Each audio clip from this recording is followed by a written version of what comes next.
Hello, thanks for logging on to this week's Elon Local News web exclusive. I'm Tess McCurdy.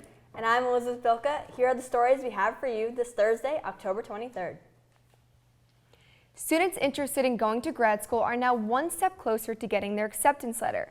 On Wednesday, the Student Professional Development Center hosted a graduate school fair in McKinnon Hall. 39 institutions from University of Maryland to High Point University came to answer questions and show students how to apply. Those who went to the grad fair could enter a contest to win a scholarship money for any entrance exam prep course. 5 attendees could also win $50 towards one graduate school admissions fee. It's really a great thing that Elon is providing for us here today. There's so many amazing schools here representing what they have to offer, and I think it's really important for students to know what the options are after undergrad.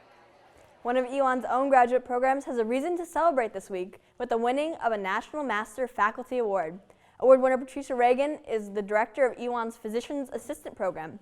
This award from the Physician Assistant Education Association recognizes someone who has helped advance the education of future physician's assistants.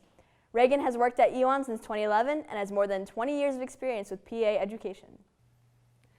One Elon student shares a very special tie to his own native heritage, and it's just a short drive off campus. Connection to the land. It's something that I could always feel. Josh O'Neill is an Elon sophomore and member of Alamance County's Occaneechi Band of the Saponi Nation, a Native American community located just 20 miles from campus. I had always sort of had an idea about it, but it was my mom who told me that, oh, well, you do have Native ancestry. O'Neill is Irish-Italian on his mother's side and African-American and Native American on his father's side. I wanted to, find myself, find my identity. For me, growing up with mixed heritage was kind of hard because I felt like I didn't look like anybody. That yearning to understand his culture is what led him to Elon, and more specifically, to his native land. Ever since then, I've just been, doing everything I can to become more involved and figure out more about what it means to be Occaneechi. That's how O'Neill met Chief John Blackfeather of Alamance's Occaneechi Band of the Saponi Nation. Chief Blackfeather says teaching O'Neill his native culture has been vital to the tribe's revitalization. It's good. But they showing an interest, and this is where it's going to continue through college students, things it's interested in. It may not be my people, but as long as somebody's interested in it, pick it up. Blackfeather believes knowing about one's culture and lineage is important to knowing oneself.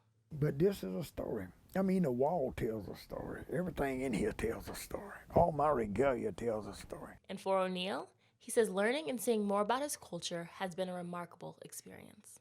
To know that I have such a direct connection to this land, it makes me very proud to be Occaneechi. Atoria Mills, Elon Local News. North Kakalaki. You might recognize the phrase as a common nickname for North Carolina. But did you know it was once considered derogatory? Wednesday, the authors of Talkin' Tar Heels, How Our Voices Tell the Story of North Carolina, said the dialects of North Carolina have changed over the years. Their book also has a technology twist to it. Talkin' Tar Heel includes more than 100 videos that readers can access from their smartphones. Today is National TV Talk Show Host Day. October 23rd is dedicated to all the TV hosts that audiences wake up to and fall asleep to each day. Talk shows have been an important part of media for the past 50 years. Superstar hosts include Jimmy Fallon, Oprah, and Ellen DeGeneres, some of the highest-rated TV show hosts of the last 20 years. On this special day, we'd like to give a special shout-out to our morning show hosts, Paige Peroso and Ashley McGettrick. You can watch ELN Morning every Tuesday at 9:50. Now in sports, the preseason Colonial Athletic Association polls and all conference teams for men's and women's basketball were released Tuesday at the CAA's Media Day.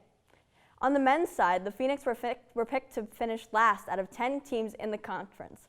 Matt Matheny's squad is coming off of an 18-14 season and graduated 5 seniors who made up almost 61% of the team's scoring. Northeastern is picked to finish first in the conference, and last year's CAA champ Delaware is tabbed to finish in 8th. Moving on, last year the women's basketball team went 15-16 and made it to the Southern Conference semifinals before falling to Chattanooga.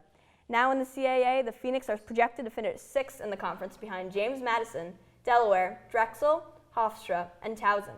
No Elon players were named to either the men's or the women's preseason all-conference teams.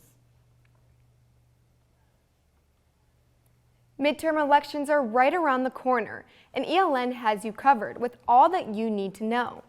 Check out Elon Local News on Facebook and Twitter to take a survey about the election and tell us what you want to know. Early voting started today and ends November 1st. Make sure you tune in November 4th from 8 to 10 p.m., where we'll have live updates on what's going on around the state. That's all the news we have for you today, but we'll be back right here live on Monday at 6. In the meantime, be sure to like us on Facebook and follow us on Twitter. Have a great weekend, Elon.